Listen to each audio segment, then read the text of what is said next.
todos, eu sou Vitor Panocchia, sou advogado aqui de Guarulhos, advogado atuante nas áreas de tributário, civil, família e sucessões. Hoje também eu sou funcionário, não é funcionário, né, mas sou servidor público, né, mas consigo conciliar com a advocacia. E tenho 33 anos, morador daqui de Guarulhos mesmo. E é isso. A apresentação basicamente é essa, para não me alongar muito, para a gente poder começar com as perguntas em si. Como surgiu esse interesse pela advocacia?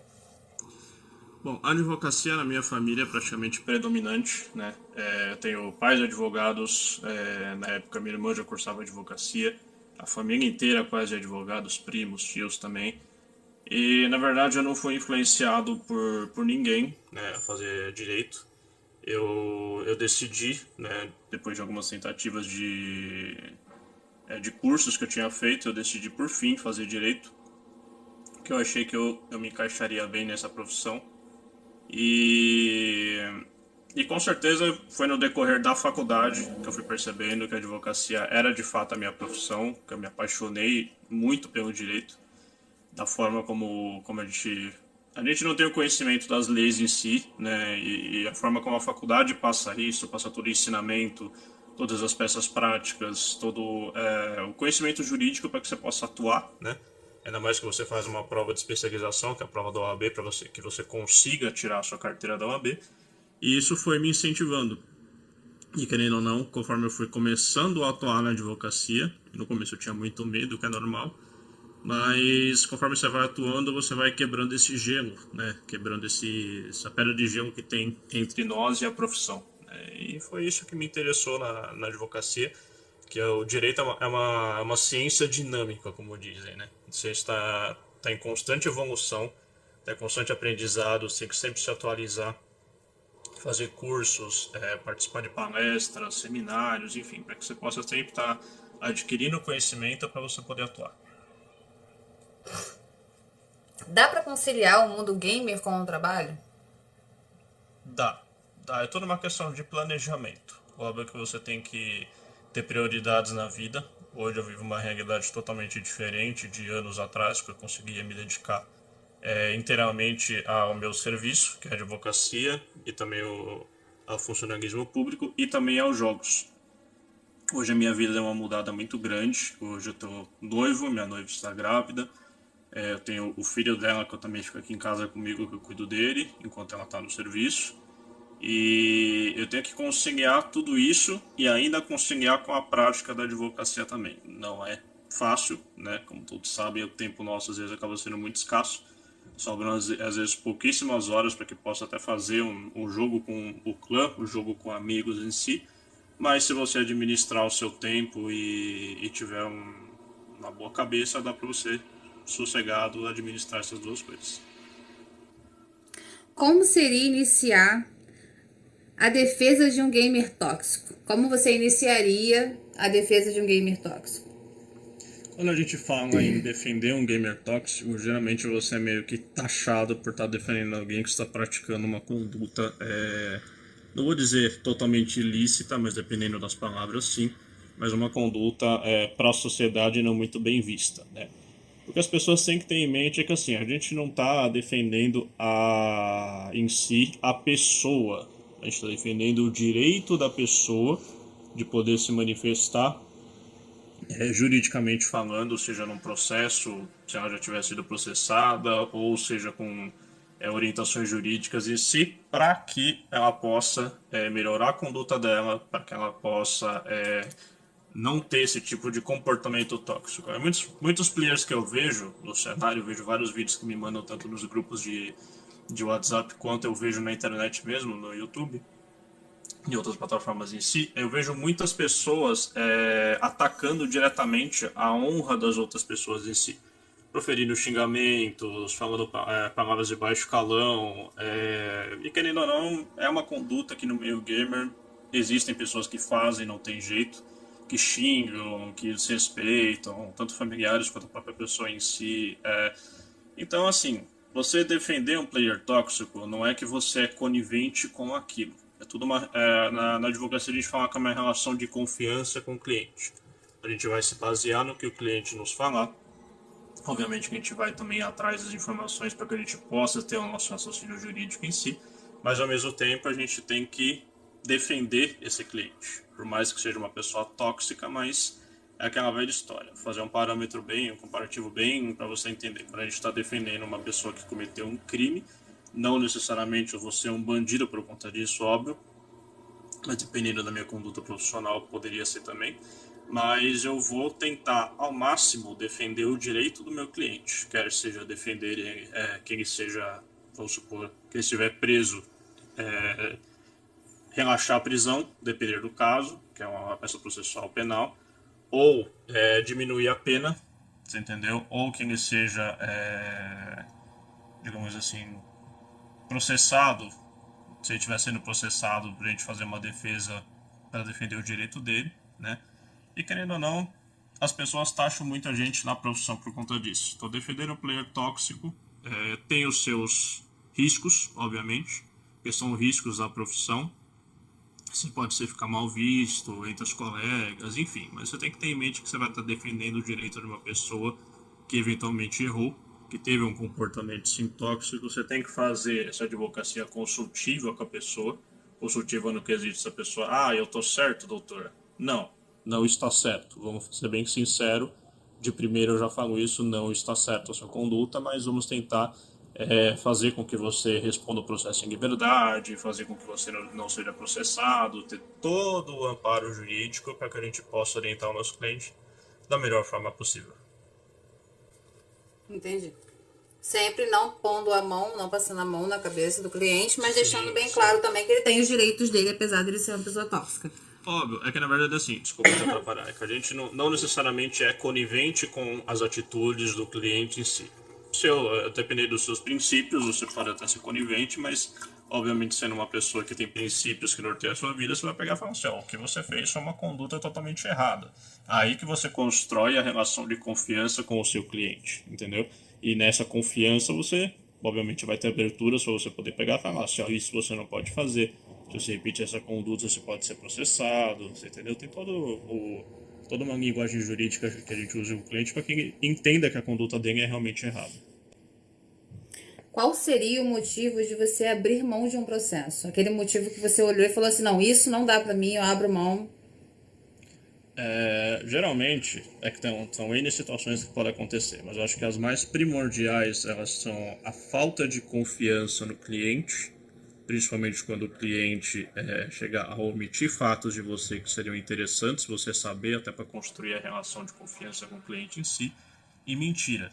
Mentira e desonestidade. Eu acho que são os pontos principais da relação entre cliente e advogado, que se o cliente ultrapassar esse ponto, chegar a não contar certas situações ou contar mentiras para o advogado, com certeza dá ensejo para o advogado revogar o mandato dele, né, que a gente constitui por meio de procuração, revogar o mandato dele e pegar e falar assim, para esse cliente eu não advogo, porque é um cliente que, querendo ou não, ele pode, a depender das condutas que ele tiver, manchar a sua própria, né, atuação na advocacia por você estar defendendo aquela pessoa. E a pessoa age de maldade, a pessoa acaba omitindo fatos, acaba mentindo, acaba fazendo coisas que você fala para ela não fazer, ela pega e faz. Então, assim, toda essa relação de confiança é o que vai manter o seu cliente no seu escritório.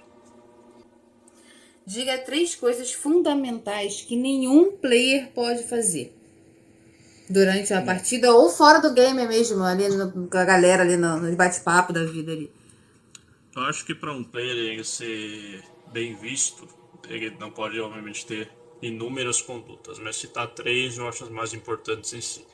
Primeiramente, não ser desrespeitoso com os seus adversários.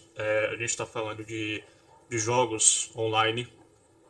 Jogos online são realmente um perigo, dependendo da forma como você se porta, porque você xingar, ofender alguém, a princípio pode não ser nada, mas o que isso causa, da forma como isso é passado para a pessoa e como ela recebe essa informação, você não sabe os transtornos que pode causar para alguém, as consequências que pode causar isso, entendeu? e você não sabe os traumas que pode causar na pessoa. Existem inúmeros casos de players que xingam outros jogadores e a pessoa que é xingada acaba, infelizmente, se suicidando, tirando a própria vida, ou fazendo coisa mais branda, mas se machucando, tendo até condutas mais agressivas, quando indo atrás da pessoa que ofendeu e fazendo justiça com as próprias mãos. Isso realmente eu não concordo, essa é uma das condutas, tá? Outra conduta, desrespeito com o próprio time. Se você faz parte de um clã, você tem que respeitar os membros do seu clã, porque eles são uma família para você, eles te acolheram, né, te receberam. Desrespeitar tanto os membros mais novos quanto os membros mais velhos do time, tá? E principalmente os líderes de clã, que são as pessoas que estão ali, né, que te deram a oportunidade de você jogar. E eu acho que uma das coisas também que eu não concordo, e são jogadores que usam condutas no jogo como se fossem cheats, né? Jogadores que usam hacks, na verdade, né? Aquele negócio de wall hack, de você ouvir o passo da pessoa, você vê onde é que ela tá, saber exatamente onde é que ela tá. São condutas, para mim, antidesportivas. São pessoas que não merecem estar nesse cenário, principalmente porque mancha a imagem do jogo, porque, querendo ou não, as pessoas às vezes jogam por diversão e jogam de forma profissional também. Acaba manchando a imagem do jogo, mancha a imagem do time que você tá, enfim, tem uma série de consequências que são ruins. Até pessoalmente elas são ruins. Então são essas três condutas que basicamente eu destaco para que as pessoas não tenham. Qual o primeiro passo para se tornar um gamer no mundo competitivo? Tá. Em se tratando de mundo competitivo, é um pouco diferente de você jogar somente por mero prazer, tá? Uma pessoa que quer se tornar um gamer no mundo competitivo, ela tem que dispor de um tempo maior para que ela possa jogar, porque a gente sabe que quando você está num clã, você tem treinos, você tem campeonatos, você tem competições, você tem tudo isso, você tem que estar literalmente à disposição para participar, seja de salas privadas com o seu clã, seja de campeonatos em que você representa o clã. Então, minha dica para essas pessoas que estão querendo virar, né, pessoas de conteúdo nesse meio dos jogos é que dediquem o seu tempo, façam um jogo limpo, tá? Publiquem vídeos, todas as plataformas que você tiver, faça o seu nome nesse jogo, participe de campeonatos, seja conhecido, ganhe seguidores, tá? Que você vai evoluir de uma forma que você nem imagina às vezes, que você está subindo tanto assim no jogo, né, que a hora que você vê você já está fazendo sucesso e você está podendo desfrutar disso lá na frente. Qual a importância do CNPJ para uma equipe gamer? Então vamos lá, isso é uma pergunta bem interessante, principalmente para organizações que estão começando agora e que principalmente não têm a noção de como começar. Quando a gente fala de uma organização esportes, a gente está falando de uma pessoa que detém uma personalidade jurídica. Por que eu estou falando isso? Uma organização não são somente pessoas que estão reunidas ali do clubinho fazendo campeonatos para que as pessoas possam participar e ter uma eventual premiação. Uma organização é uma coisa muito mais séria. Quando você trata de uma organização, você tem que ter um representante dessa organização, é uma pessoa que vai constituir essa organização e ela vira uma empresa, né? Toda empresa que é constituída, ela tem que ter um estatuto. Então você tem as formas de você ter uma organização. Por isso que obrigatoriamente ela tem que ter um CNPJ, porque a depender da forma como é constituída, seja por um empresário individual, ou seja por qualquer outro tipo de sociedade, tem reflexos jurídicos no patrimônio quando você responde pela organização. Então, a depender de como for, você responde com os seus bens, juntamente com os da sociedade, ou somente com os seus bens. Então, tem toda uma responsabilidade. Uma organização é uma coisa séria, uma coisa seríssima, principalmente na organização de eventos, porque quando você organiza um evento, é o nome da organização juntamente com a pessoa jurídica, que é o CNPJ dela, que vai estar representando, né, se representando no evento e vai estar fazendo o seu nome. E principalmente tem que ter uma personalidade jurídica, porque você, querendo ou não, você pode envolver a contratação de streamers para a sua organização, Então você tem que ter um contrato com esses streamers, você tem que ter um contrato de patrocínio, você tem que ter contrato de direito à imagem, todas essas coisas norteiam essa parte da organização. Então é de suma importância que ela seja constituída para que não seja considerada uma organização clandestina, porque existem várias que elas não se cadastram, tá? E continuam atuando, e quando são denunciadas todo mundo responde. E ela tem que estar constituída para que seja tudo certinho e ela seja no funcionamento dentro da lei. Entendi. E isso não vale só para organização, mas também para times competitivos, também que vão a campeonatos a nível mundial, A por nível exemplo. mundial, sim, poderia. Na verdade, assim, Nacional também, porque é grande, né? Sim, sim. O time, na verdade, ele entra numa categoria, não vou dizer à parte, mas assim, o time não necessariamente ele tem que ter um CNPJ em si, mas ele tem que estar, pelo menos, com a marca do time patenteada. Tá? Por que é interessante falar isso também para efeitos jurídicos em si? Quando você tem um time, você participa de um campeonato, você não patenteou a marca nem nada disso. Você faz a criação de um time aleatoriamente com o nome, entendeu? Participa de um campeonato, acaba ganhando o campeonato, ganha premiação, os jogadores ganham todo o prêmio dividido, tudo bonitinho, tudo certinho. Só que você descobre, ou alguém descobre, que você tem um nome, né? E esse nome está sendo usado, só que é um plágio. Por que é um plágio? Às vezes uma organização já está usando aquele nome também, só que é uma organização patenteada, é uma organização que a marca dela tem um registro, entendeu? E ela pode usar aquele nome. A primeira pessoa que registrar o nome é a pessoa que tem direito a usar. E eventualmente pessoas posteriores que usarem o mesmo nome ou que façam menção àquele nome, se for uma marca registrada, ela responde por aquilo. Responde um processo e o processo é pesado, que é uma indenização que varia de acordo com premiação, com uma série de fatores em si. Então é importante também para o time ter o seu nome patenteado, a sua marca registrada, para que não haja litígios, não haja inconveniência, nenhum processo judicial e que nenhuma das pessoas responda por isso. Porque reconhecer um nome, mesmo que seja unique, é algo tão importante no ramo competitivo. Justamente por conta disso. Quando você tem um nome na internet, é como você vai ficar conhecido nesse meio game. Então, você tem um nick que você usou a sua vida inteira, que você participou de, não vou dizer campeonatos, mas você participou de jogos, participou de stream de outros players, participou de campeonatos internos, alguma coisa assim. E quando você tem um nome que acaba tendo uma notoriedade, pode vir uma pessoa, ou de uma forma maliciosa ou não, ou ela pode usar o mesmo nick, e acabar patenteando esse nome também. Aí vira uma marca. Quando vira uma marca, você detém os direitos sobre aquilo. Entendeu? E se você está com esse nome em uso e eventualmente você não registra qualquer pessoa que ela tiver a iniciativa de procurar o INPI para que ela faça o registro dessa marca, do nome da marca em si que você está utilizando, ela vai deter os direitos sobre aquilo. E eventualmente, se posterior ao registro, você que estiver usando esse nome desde lá, desde pequeno, conforme for, e você acabar ganhando premiações disso aquilo, você pode receber um processo porque esse nome já está patenteado. Então, é de suma importância para os jogadores que estão no meio competitivo, não que estão no meio somente por jogar, mas que querem fazer o seu nome com o seu nick, né, próprio em si, fazer o registro dessa marca para que nenhuma outra pessoa consiga utilizar esse nome posteriormente. Se você registra, você fica como sendo o detentor daquele nome, é uma marca. Então você representa aquela marca, entendeu? Por isso que é de suma importância você sempre fazer o registro disso. Entendi. E não é difícil fazer o registro de uma marca. Não, não é difícil. Se eu não me engano, o procedimento você tem que entrar no site do INPI. Eu não vou lembrar o site de cor agora, mas depois qualquer coisa eu ponho nos comentários aqui. Você faz uma pesquisa para saber se o seu nome está registrado ou não, se tem algum registro com aquele nome, e aí você verifica toda a documentação necessária para que você possa fazer o registro por lá.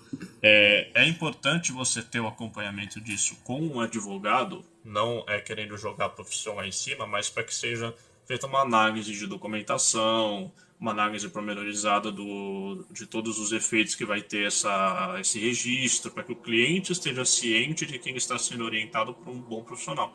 Então é sempre bom você procurar um advogado especialista nessa parte de registro de marcas e produtos em si, para que ele possa te dar toda a orientação possível tá? Para que você não caia numa cilada de eu vou analisar a documentação para você e acaba te passando a perna e a pessoa mesmo registra no nome dela e você acaba perdendo o direito.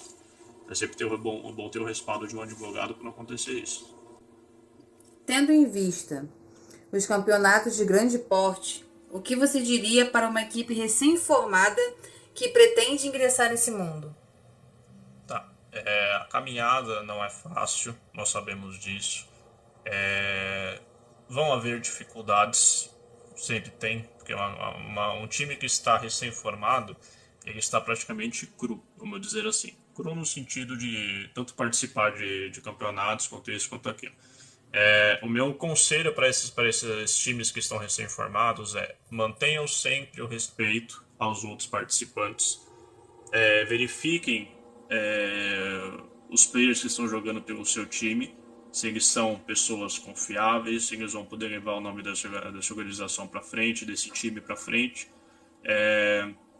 porque tudo gera uma responsabilidade. Toda coisa que você faz, seja você um player de um time, se você tem uma conduta tóxica, o seu time vai ser um time tóxico, querendo ou não. Hoje a gente está numa era do cancelamento, que eu chamo. Tudo que você faz que não condiz com o que a maioria da sociedade concorda, você acaba se tornando um vilão. Então tem que ter muito cuidado, principalmente nesse meio streamer, até para que o time não tenha punições, até para que o time não sofra com futuras punições em si, seja proibido de participar de campeonato, seja proibido até de retirar os prêmios, tudo por conta de condutas maliciosas de jogadores, tá? E também ter muito cuidado em si de campeonatos clandestinos, ter sempre a pesquisa da procedência do campeonato, para ver se é um campeonato sério ou não, para que o próprio time não entre numa cilada, né? Não saia no prejuízo, não acabe recebendo um processo, alguma coisa assim, ou até o cancelamento do time, não vou dizer cancelamento, mas não poder mais participar de campeonatos com uma punição mais severa por conta de condutas de terceiros em si. Então sempre tomar muito cuidado, né, no onde você está jogando, com quem você joga, né, ter cuidado nessas condutas em si do próprio jogo, para que não tenha nenhum tipo de problema, tanto judicial quanto pessoal, com outros jogadores. O que você prioriza no momento de fechar um contrato com o cliente? Tá, a minha prioridade em si é o comprometimento do cliente. Porque isso eu vou falar de modo geral, não só da parte de games em si, mas do modo da advocacia em si. Quando você é procurado por alguém, você sempre ouve a história da pessoa, dá todos os conselhos jurídicos que você pode, você orienta o seu cliente da melhor maneira possível e você constrói uma relação de confiança com o seu cliente. A partir dali você passa não é nem crer totalmente, mas você passa a dar uma confiabilidade para a palavra do cliente em si.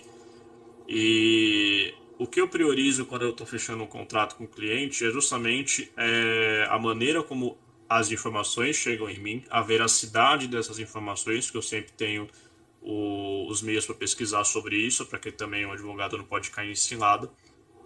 Eu verifico o tipo de ação que dou todos os conselhos para o cliente em si e construo essa relação com o cliente. Quando eu vejo que o cliente tem essa relação de confiança em mim e eu tenho essa relação de confiança nele em si, aí sim eu estou apto a pegar e falar assim, o seu caso é um caso muito interessante, pode deixar que eu vou advogar para você nesse caso e vamos fechar um contrato aqui. Se o cliente já meio que não vou fechar contrato, isso aquilo também já é um pretexto para que eu não feche com o cliente, porque se ele, mesmo construindo a relação de confiança, ele não confia totalmente no meu trabalho para que eu possa solucionar o problema dele ou evitar algum litígio judicial, aí eu sei que ele realmente não é nem que não me merece em si, porque eu não estou me colocando no pedestal, mas é que ele não é necessário a advocacia para ele, você entendeu? Não é necessário que eu atue para esse cliente, porque eu não construí essa relação de confiança com ele. Então eu prezo muito por isso. Quais os principais focos de um advogado no mundo gamer? Tá. O advogado no mundo gamer ele tem que ter o foco. Eu vou dizer dois focos em si que são os principais. Primeiramente, o foco na parte contratual, porque quando o advogado ele faz um bom contrato, ele acaba pensando em todas as possibilidades jurídicas de não dar problema para o próprio cliente, tá? Que seja a organização ou seja um time que ele está advogando. Então, você detendo o conhecimento jurídico contratual, você consegue amarrar, entre aspas, assim, todas as situações para que o seu cliente não tenha problemas judiciais com organizações, com outros times, litígios da justiça, nem sofrer processos em si, né? Isso, para mim, é o essencial nessa parte gamer.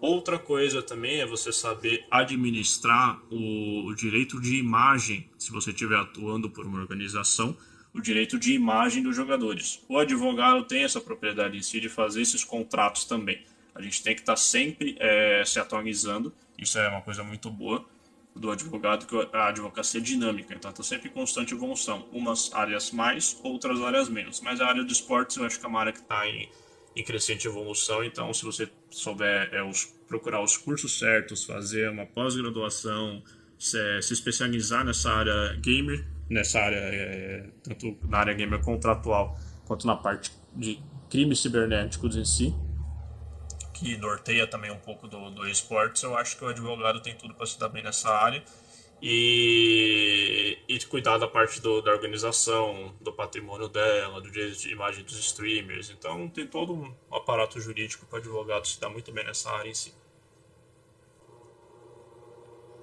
O que não pode ter de forma nenhuma num campeonato? O campeonato, assim, como a gente não tem uma regulamentação jurídica própria para campeonatos em si, para esportes, eu acho que um campeonato ele não pode ter premiações ruins, né? Que eu diga, se você fizer um campeonato a nível mundial, você tem que ter um nível de premiação um pouco mais alto. Não pode prejudicar os times, não pode fazer tabelas, digamos assim, montadas, pontuações montadas, tem que ter uma organização. Tá? Tudo se trata da organização do próprio evento em si. Então acho que você tendo um evento que é bem organizado, que ele não trata os jogadores como sendo apenas números, que ele trata os times com a devida importância que são, que faz as tabelas dos jogos em si de uma forma não tabela casada, mas sorteios, que seja uma forma mais justa para que não prejudique os times em si. Eu acho que tem tudo para dar certo e tem todo o aparato jurídico também, mesmo que não tenha uma legislação específica para isso, mas já tem pelo menos a legislação civil que a gente tem que seguir para não ter nenhum tipo também de problema judicial. Qual a importância de se ter uma organização no mundo gamer, no mundo competitivo? Tá. As organizações, não só falando da parte jurídica em si, mas quando você fala de organização, o próprio nome já denomina a conduta dela. A organização ela vai possibilitar streamers, tá, de diferentes partes do mundo em si, seja a nível nacional ou internacional, de que eles participem pela organização de campeonatos.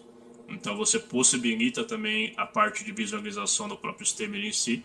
Você possibilita a comercialização de produtos pela organização, seja na parte de marketing, seja na parte digital, seja qualquer área que for. Você possibilita o conhecimento, tá, das pessoas e de campeonatos.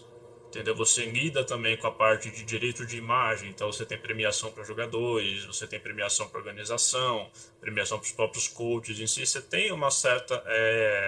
Bem a palavra mesmo, você tem uma certa organização em si, que é um time. É um time que é liderado por uma pessoa, tem um coach ali liderando, tem todo um aparato, você gera empregos, porque a organização tem a parte de marketing, tem a parte jurídica, tem a parte de algumas de ação social, outras também a parte alimentar para os jogadores, psicólogos, pessoas que treinam. Então você tem toda uma organização em si que é muito importante. Além de gerar renda, gera emprego e também, né, gera premiações para os jogadores, incentivos, enfim. Então eu acho que tem que sim ter essas organizações que participem dos campeonatos em si, para que possa, seja gerenciar os streamers, seja gerenciar a premiação, gerenciar toda essa parte jurídica também, aliar tudo isso para não ficar centralizado somente no time.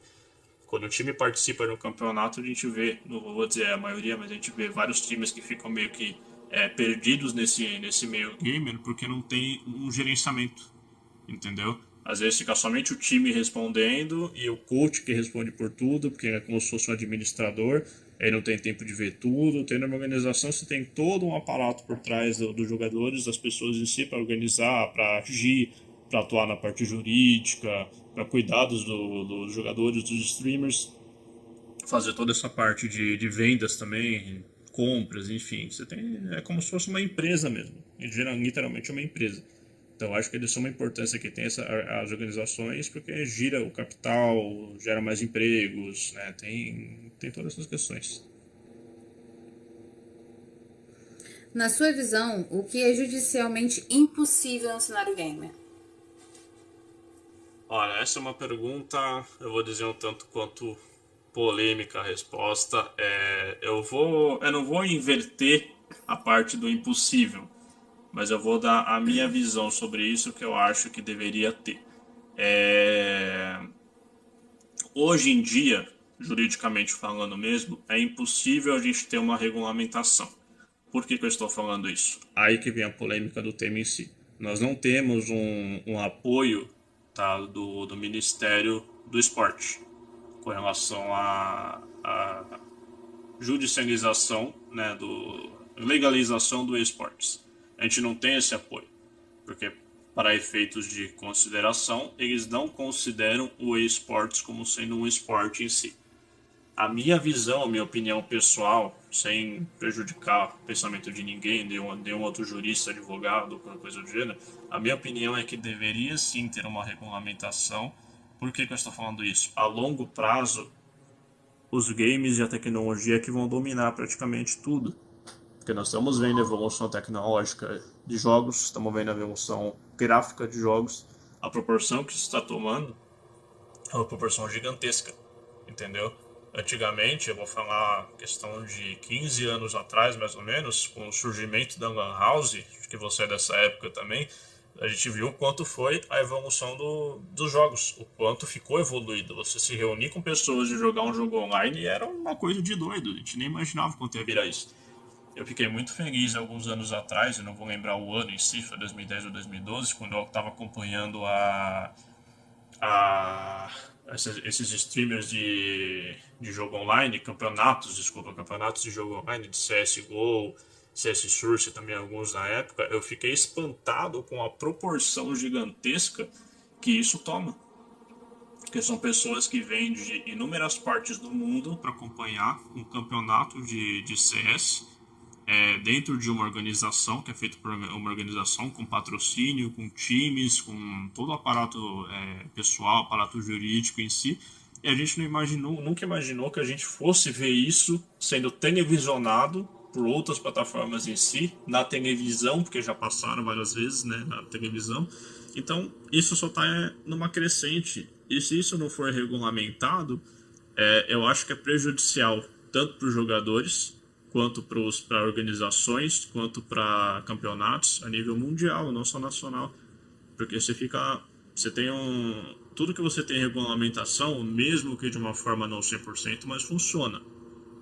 Querendo ou não funciona. Se você não tem uma regulamentação específica para isso, para esportes, a gente fica meio que a Deus dará, fica no limbo. A gente tem a legislação civil, a gente não deixa de ficar desamparado em si, mas você não tem regras específicas.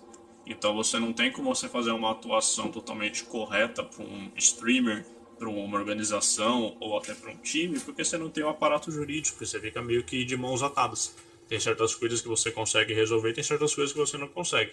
Então, a maior polêmica que gira com relação à regulamentação é justamente essa. Nós não temos um apoio do Ministério do Esporte para regulamentar o esportes como sendo um esporte mesmo. Entendeu? Hoje em dia eles veem isso como sendo somente um lazer. Mas se eles soubessem da proporção que isso vai tomar daqui a que seja 5, 10 anos para frente, eu já regulamentaria isso agora. Entendeu? Com base na sua experiência, tanto gamer como judiciária, os jogos eletrônicos se encaixam no quesito jogos esportivos? Então, isso eu vou aliar a minha resposta anterior. Ao meu ver, tanto juridicamente falando, por ser o direito uma área dinâmica e está sempre em constante evolução, ao meu ver, se encaixaria. porque tem todos os requisitos de si, tem todo o aparato jurídico. Hoje em dia são criadas leis de várias formas, as leis são criadas de uma forma rápida até, para situações que ocorrem, não é que nem antigamente que a gente tinha que esperar 5 anos para ter uma atualização de uma lei para que fosse, que a gente tivesse o aparato jurídico em si. Mas hoje em dia é tudo muito mais dinâmico, é tudo digital, então se o pessoal quer fazer a criação de uma lei, até as próprias pessoas tiverem o incentivo de fazer a criação de uma lei, elas podem se fazer, né? Desde que seja guiada com o poder executivo, né, o poder legislativo, o poder judiciário. Então pode fazer. Elas podem apresentar e alguém toma a frente disso e apresenta esse projeto. Mas como a gente está se tratando de um meio, não vou nem dizer do meio jurídico em si, mas de um meio que não quer fazer esse reconhecimento, ou pelo menos não tem essa pretensão de fazer o reconhecimento, eu acho que é muito prejudicial. É muito prejudicial mesmo. Na minha visão, deveria ser considerado um esporte, sim. Eu vou voltar um pouco no tempo, fazer só um parâmetro em si, quando o skate não era considerado um esporte. O skate era somente um lazer entre amigos. As pessoas queriam transformar isso num esporte, mas isso nunca era levado à frente. Olha o nível que está o skate hoje. Você entendeu? Então, se as pessoas apostassem um pouco mais nessa parte da tecnologia, que é o que daqui 5, 10 anos vai estar praticamente dominando, não vou dizer dominando o mundo, mas é o que vai estar nos dominando em si, vai ser muito. Vai ter muitas coisas mais tecnológicas mais para frente. Eu acho sim que deveria ser regulamentado, já deveria ter sido regulamentado. E se tivesse sido, hoje a gente estaria num patamar totalmente diferente nessa parte dos games do esportes. Essa é a minha visão, pelo menos. Sim, não só você citou aí a parte dos skates, né? Mas não só os skates. Uma coisa que me revolta muito é não ter essa regulamentação, dizendo que o gamer não é um esporte, por não ter atividade física, mas o xadrez é regulamentado. Então, você entendeu? O xadrez é uma modalidade Não tem esportiva. coerência. Aí você para pra pensar nos quesitos disso e você pega e pensa, cara, já deveria ter sido regulamentado isso há muito tempo atrás. Há muito Há muito tempo. tempo atrás. Óbvio, eu também não vou tirar o caráter, aí eu tô falando mais por questão de conhecimento mesmo, porque eu sei que o judiciário nosso é bem moroso, é bem sossegado com relação a muita coisa. Mas hoje em dia, com Lei Geral de Proteção de Dados, com a própria Lei Pelé, que fala do direito de imagem, que regulamenta algumas coisas para atletas profissionais. Então você tem todo o aparato jurídico para que você possa inserir, né, a categoria gamer como sendo esportes e você regulamentar tudo isso. Você tem a legislação civil, você tem a legislação penal, você tem a parte de crime cibernético, você tem tudo. Você entendeu? Então por que que não regulamenta de uma vez? Por que que não deixa isso regulamentado para que futuramente as pessoas possam desfrutar disso? Você entendeu? Então fica aí o questionamento jurídico, mas enfim. Até onde vai a confiabilidade entre advogado e cliente? Essa é mais ou menos um complemento do que eu já havia falado um pouco antes. A confiabilidade vai até a quebra dessa confiabilidade por conta, seja por conduta do cliente ou por conduta do advogado, que a gente sabe que sempre tem os dois lados da história em si.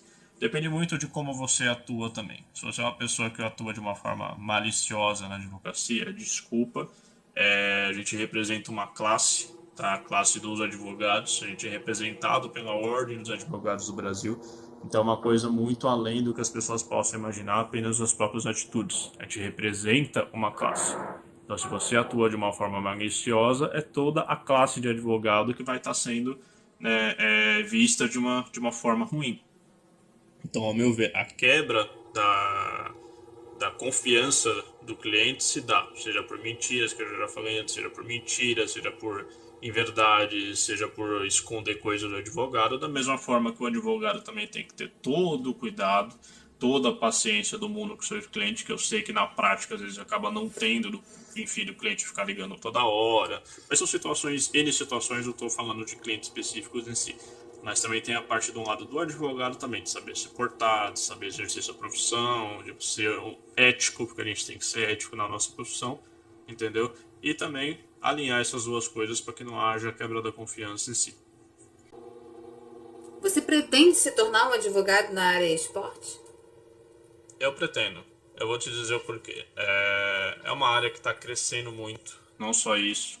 Eu não estou pensando na parte econômica em si, porque tudo que a gente conquista na advocacia é com suor do esforço em si do aprendizado. Mas eu falo porque é uma área que está crescendo e essa área digital, toda a área digital, é basicamente o que vai estar dominando lá na frente.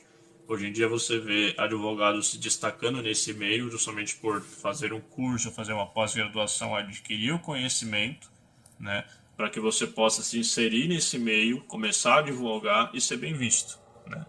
Temos o exemplo até do próprio vídeo que você me mandou, daquela advogada gamer, né, como é chamada em si.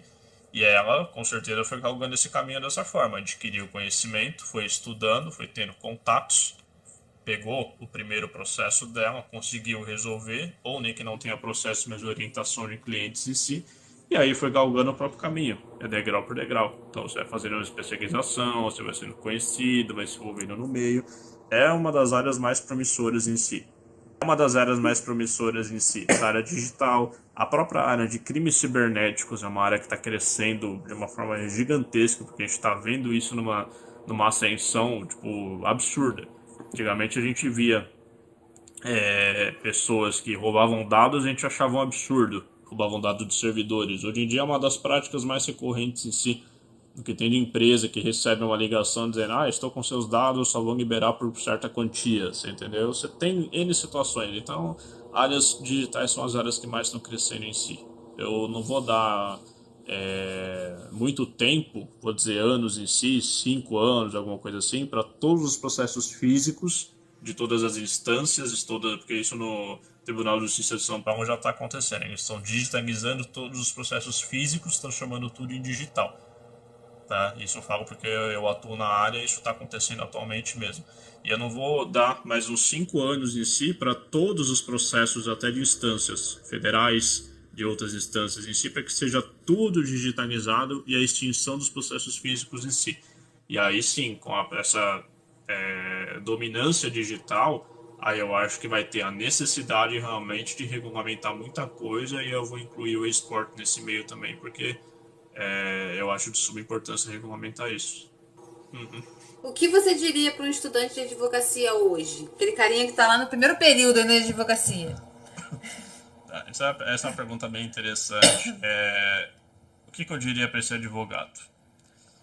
Quando a gente está começando na advocacia, seja na faculdade ou seja no próprio meio da advocacia mesmo, atuando como advogado, sempre bate aquela insegurança.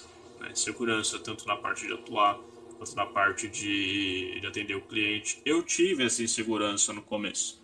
Quando eu terminei a advocacia, a profissão que eu queria seguir era ser advogado. Quando eu terminei a faculdade, era ser advogado. Então, só que eu sempre fui uma pessoa muito insegura. Eu tô falando hoje assim abertamente com as pessoas, isso é uma evolução do meu caráter que você nem imagina. Há 20 anos atrás eu não estaria fazendo isso aqui. Eu estaria tremendo, eu estaria gaguejando, fazendo qualquer coisa que fosse. Mas o decorrer da minha caminhada na advocacia me ensinou muita coisa. Então, no começo eu era muito inseguro, mesmo tendo pais advogados, a gente sabe que a gente tem toda aquela assistência, né? Mas é você que está atuando em certos casos, então é o seu nome que está respondendo, você fica responsável por aquilo, bate aquela insegurança. E aí eu procurei meios para que eu pudesse, no começo, não vou nem dizer me especializar, mas quebrar esse gelo. Eu vou dar uma experiência profissional própria minha. Eu me inscrevi na Defensoria Pública daqui de Guarulhos, que na verdade é de São Paulo, né? Mas o posto de Guarulhos em si. E eu peguei e falei assim, eu preciso começar a atuar, o que eu faço? Me inscrevi na Defensoria, saiu o edital me chamando, fui inscrito, tudo, você loga no portal e começa a receber os processos. A partir dali começou a minha vida acadêmica. Então eu comecei a ter contato com clientes, eu fazer a minha própria entrevista com o cliente, fazer as minhas perguntas, estudar sobre o caso, porque você recebe casos variados, nunca é uma coisa só. Então, na época, eu tinha me inscrito na parte civil, família e sucessões e até criminal eu fiz na época. Foi o começo da minha advocacia mesmo. E aí você vai recebendo os casos e você vai estudando, você vai conversando com o cliente. Na área civil você conversa com o cliente, na área criminal você só tem contato durante a audiência, ou se você quiser, mas aí fica a critério. E aí eu fui quebrando meio que esse gelo.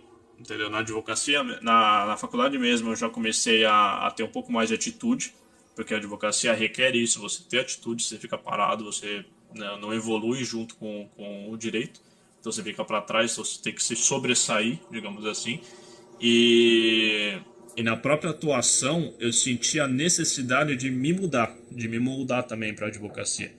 Eu comecei a conversar com os clientes, comecei a ter reuniões, eu comecei a eu dar as diretrizes para o meu cliente, pegar e falar assim, ó, você tem que fazer isso, você pode fazer isso, não pode fazer aquilo. Ah, isso eu não sei, eu vou dar uma olhada e te respondo depois. Pode ser, você tem que ter esse jogo de cintura. Então, o conselho que eu dou para esses jovens advogados é: tenha sempre atitude, estude bastante, domine os temas que você quer atuar, entendeu? Faz uma reciclagem de tudo que você não gosta da advocacia e foca naquilo que você gosta. Seja na área trabalhista, seja na área civil, seja na área tributária, na área de sucessões, família e sucessões, parte de herança, qualquer nicho que você quiser. Mas se especialize, entendeu? Perca, se você tiver medo, qualquer coisa procura a subseção da sua cidade. Aqui em Guarulhos eu falo que tem a subseção aqui, tem uma escola da advocacia. Essa escola da advocacia é só uma inscrição que você faz e aí você começa a participar dessas palestras que eles dão, desses seminários que eles fazem, para que você possa começar a ter uma orientação de como você atua na advocacia. Isso é uma coisa muito legal, tem muito advogado que não sabe disso, que não tem a mínima noção, apenas sai atuando e acha que o mundo é só aquilo, não é. O direito é muito maior do que a gente imagina. O direito é muito dinâmico, então você tem que estar sempre em constante evolução, sempre acompanhando o mercado de trabalho em si, que é o mercado de trabalho, a gente sabe disso, sempre vendo as tendências da advocacia, o que está em alta na advocacia, que é só você acompanhar o noticiário da advocacia. Assina a revista da ASP, que é a Associação dos Advogados de São Paulo, se você for daqui, se não é do seu próprio estado. Verifica os julgados no site do STJ, do STF, tem todo o aparato lá para você pesquisar. E verifica o que está em alta. Pega as pautas que estão em alta, que está em julgamento, começa a estudar isso, começa a ver, começa a ter vivência na prática jurídica, que aí sim você consegue se sobressair. Não é menosprezando o colega, porque somos todos colegas de profissão, mas consegue se sobressair para que você comece a ser visto. Daí você sendo visto, você consegue fazer sua cartela de cliente, você consegue atuar na sua área, fazer outras coisas e até mais para frente fazer outras especializações também. Então esse é meu conselho para esses jovens advogados. É. Vamos lá. Com relação aos gamers e advogados em si, o que eu tenho para falar, não vou ser repetitivo, tá? Mas eu vou tentar dar a minha visão sobre tudo que acontece nesse mundo gamer, na parte de advocacia também. Hoje você ser gamer não é fácil, a gente sabe disso, porque você tem que estar sempre em constante evolução, você tem que estar sempre explorando novos nichos, até jogando coisas que você eventualmente não gosta, para que você possa ter uma gama maior de transmissões, né? Uma gama maior de fãs, isso e aquilo.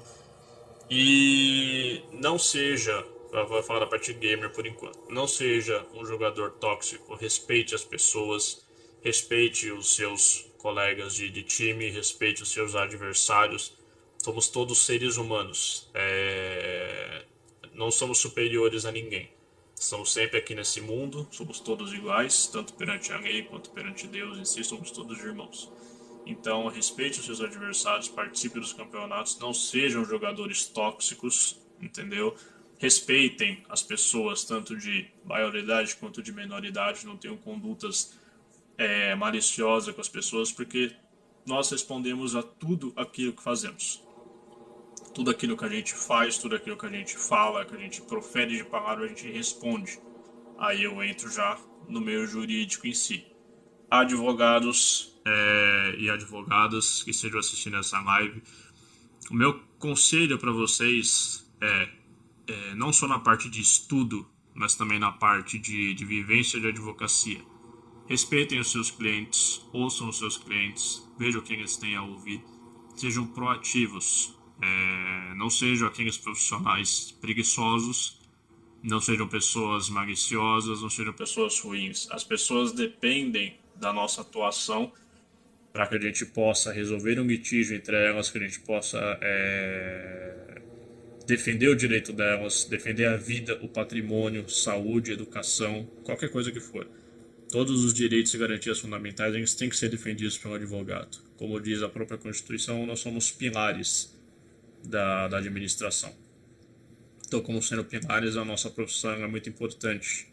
Ela requer um conhecimento jurídico, ela requer uma ética profissional, requer uma boa índole, porque a gente representa uma classe de advogados, que é a própria OAB. E aliando esses dois fatores, que seja advogado e gamer em si, hoje em dia a gente está vivendo um mundo muito cibernético, um mundo muito ligado na internet. Então você tem que ter cuidado com o que você fala, com o que você diz. As duas partes eu estou falando agora. Tem que ter cuidado na sua atuação, tem que ter cuidado no seu jogo, cuidado na sua vida. Estamos aqui hoje, amanhã não sabemos se estaremos. É sempre assim, a gente vive sempre um dia após o outro. Então, eu estou muito feliz de estar participando dessa live, porque é uma realização muito grande para mim, não só como advogado, por estar tratando de questões jurídicas aqui, mas como aspirante a gamer, vamos dizer assim, porque eu estou há pouquíssimo tempo nessa parte de jogo. Mas eu fico feliz com toda essa evolução que a gente está tendo.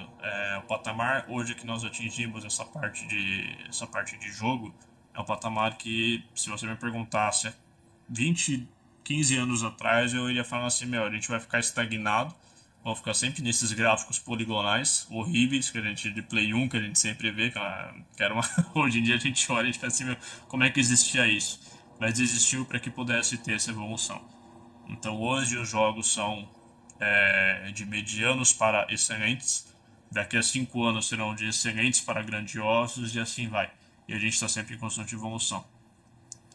Para os gamers, eu vou dar somente algumas dicas em si. Se você quiser ser um streamer, né, eu já falei isso antes, mas se você quiser ser um streamer mesmo, se dedique o máximo tempo possível que você possa. Faça por gosto, não faça por obrigação.